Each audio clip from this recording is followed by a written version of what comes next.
మీరు కొత్తగా business start చేయాలనుకుంటున్నారా? మార్చ్ 16-17 హైటెక్స్ లో ఫ్రాన్సెస్ ఇండియా బిగ్గెస్ట్ ఫ్రో ఎక్స్పో.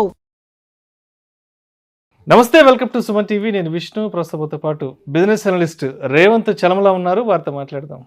నమస్తే రేవంత్. నమస్తే అండి.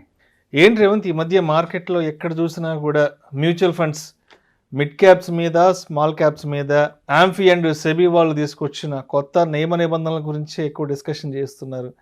ఏం జరిగితే ఇవాళ సెబీ అండ్ ఆంఫీ వాళ్ళు మరి ముందుకు వచ్చి ఒక ఇనిషియేటివ్ తీసుకోవడం జరిగింది ఈ ఇన్వెస్ట్మెంట్స్ పట్ల?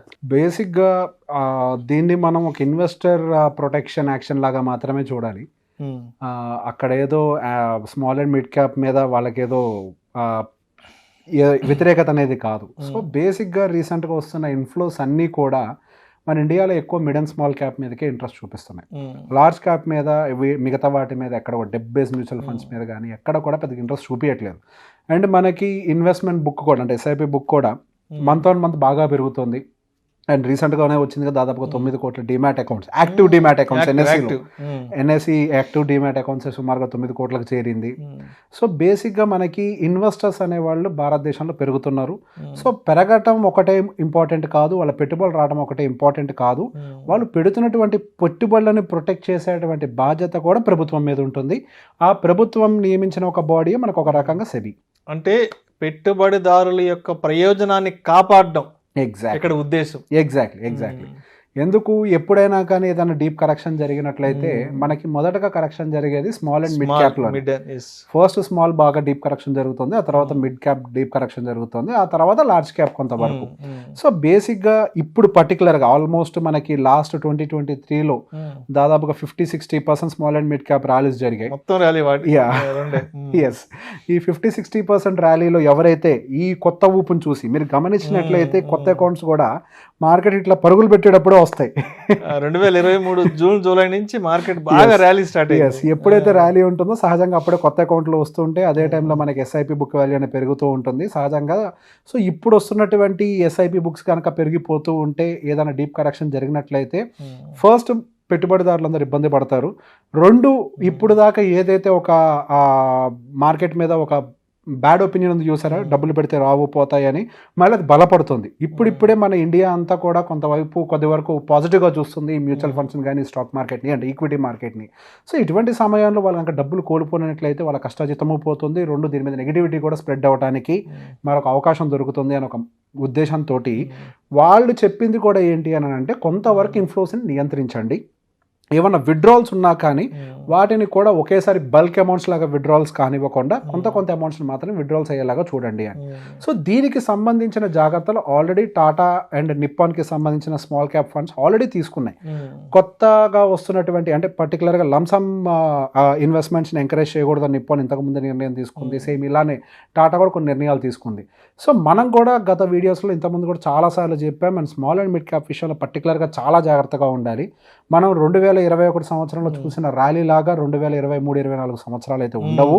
అప్పుడున్నటువంటి పరిస్థితులు, అవకాశాలు, పరిణామాలు అన్ని వేరు. ఆల్రెడీ డిస్కస్ చేసాం. అవన్నీ వేరు. ఇప్పుడున్నటువంటి పరిస్థితులు వేరు. సో ఇప్పుడున్నటువంటి పరిస్థితులు పర్టికులర్గా మనకు వస్తున్నటువంటి ఎలక్షన్కి సంబంధించినటువంటి ర్యాలీలు అని ఒక రకంగా కేవలం మన భారతదేశంలోనే కాదు ప్రపంచవ్యాప్తంగా దాదాపుగా 60% of the world population will participate in election now in this year.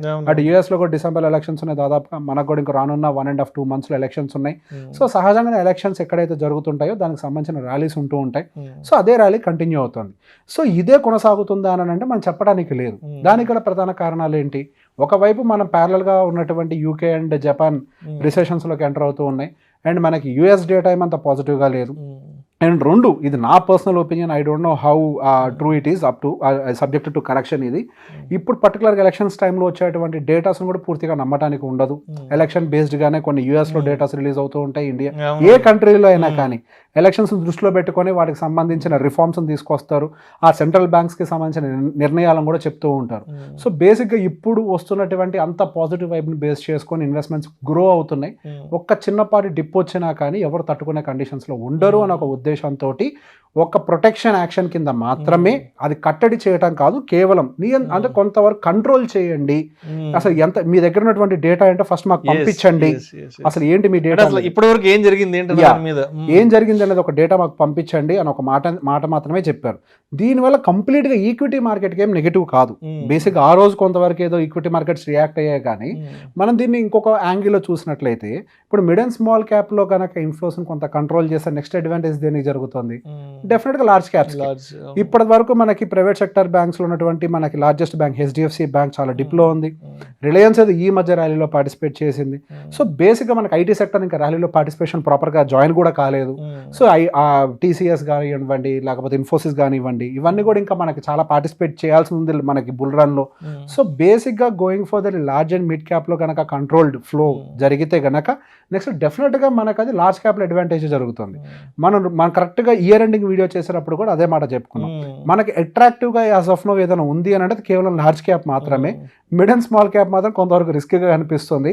పెరగదు అని నేను అనట్లేదు, ఒకవేళ పెరిగిన మాక్సిమం 10% పెరగచ్చేమో. 10% అనేది పెద్ద రిటర్న్ ఏం కాదు, పడ్డా చాలా దారుణంగా పడుతుంది. అండ్ ఇప్పుడు ఆల్రెడీ 7% నియర్ బై మనకి స్మాల్ క్యాప్ లో కరెక్షన్ జరిగింది.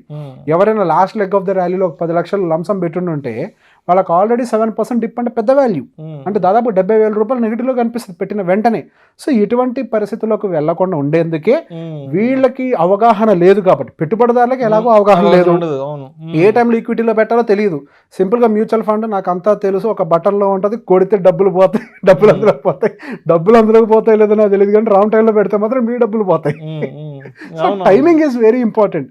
ఏ టైంలో ఎక్కడ డబ్బులు పెట్టాలి, ఏ టైంలో ఎక్కడి నుంచి ఎక్కడికి షిఫ్ట్ చేయాలి అనేది చాలా ఇంపార్టెంట్. సో దీని మీద ఇన్వెస్టర్ అవేర్నెస్ అనేది సరిగ్గా లేదు కాబట్టి ఇన్స్టిట్యూషన్స్ నే మనం కొద్దిగా రెగ్యులేట్ చేద్దాము. రెగ్యులేట్ అంతానికి కూడా లేదు, కొంత అడ్వైస్ ఇద్దాం ఇన్స్టిట్యూషన్స్ కి అని వాళ్ళు కొంత కంట్రోల్ చేయండి అని మాత్రమే చెప్పారు. అదేదో ఒక ఆర్డర్ లాగా కాదు, just to protect there investors interest అంతే. సో వాళ్ళ పెట్టుబడులు పాడుకోకుండా ఉండేందుకు కంట్రోల్డ్గా ఉంచండి. లార్జ్ క్యాప్ మీద కొంత ఫోకస్ పెరిగింది. దాని యొక్క పరిణామమే మన ఇప్పుడు Nifty all time highs touch చేసుకుంటూ పోతుంది. ఎప్పుడైతే మనకు అనౌన్స్మెంట్ వచ్చిందో ఆ రోజు కొంత కరెక్షన్ జరిగినప్పటికీ ఆ తర్వాత నుంచి నిఫ్టీ అండ్ బ్యాంక్ నిఫ్టీ, పర్టికులర్గా బ్యాంక్ నిఫ్టీ మీరు గమనించినట్లయితే ఆ నిఫ్టీతో కంపేర్ చేస్తే బ్యాంక్ నిఫ్టీ ఎక్కువ స్పీడ్ గా గ్రో అవుతుంది. దానికి గల కారణం హెచ్డిఎఫ్సి బ్యాంక్ లో పెట్టుబడులు వస్తున్నాయి, అదర్ బ్యాంక్స్ లో పెద్ద ప్రైవేట్ బ్యాంక్స్ లో పెట్టుబడులు వస్తున్నాయి, రిలయన్స్ కూడా బాగా దూసుకొని వెళ్ళిపోతుంది.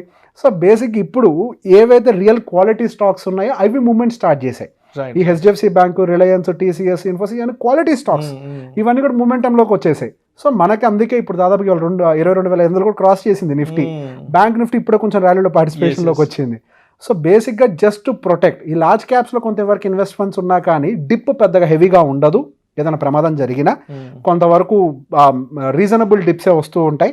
అండ్ మోర్ ఓవర్ వాటిలో పార్టిసిపేషన్ పెద్ద రిస్క్ ఏం కాదు అనే ఒక ఉద్దేశంతో వాటిలో రిస్ట్రిక్ట్ చేసే ప్రయత్నం చేస్తున్నారు తప్పించి ఎటువంటి ఆంక్షలు కాదు అవి, జస్ట్ టు ప్రొటెక్ట్ ఇన్వెస్టర్స్ అంతే.